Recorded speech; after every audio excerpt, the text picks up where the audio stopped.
шаршыны былайынан істедік па, енді осылайынан сындырып аламыз. Сындырып тең сындырып аламыз да, мынау сызықтан былайынан түстей бастаймыз, толықтай сындырмаймыз. Осылай арадағы орта сызықтан алып кетпеу керек. Осылай сындырып келіп, екі жағын бір-біріне жеткізіп отырып сындырамыз.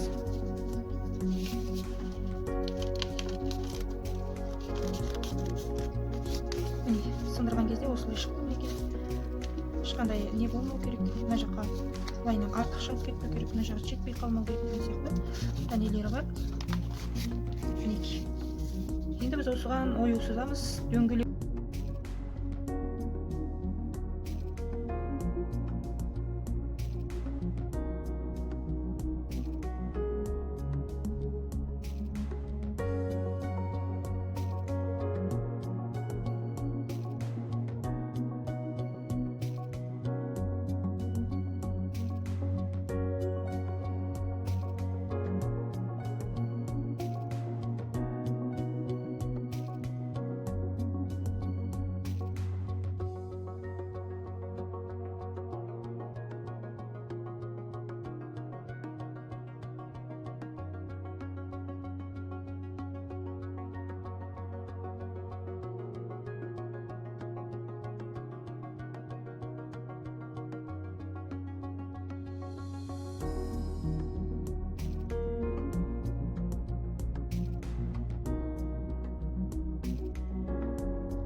Мінекей біздің оюымыз дайын болды.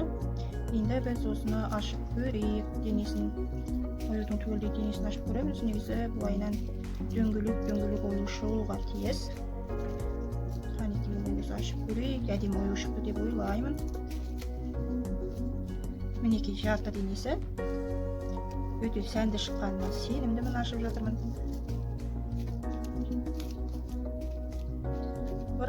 Мынадай бір әдемі ою пайда болыпты. Өте қуаныштымын өз басым. Мұндай ою шыққанына.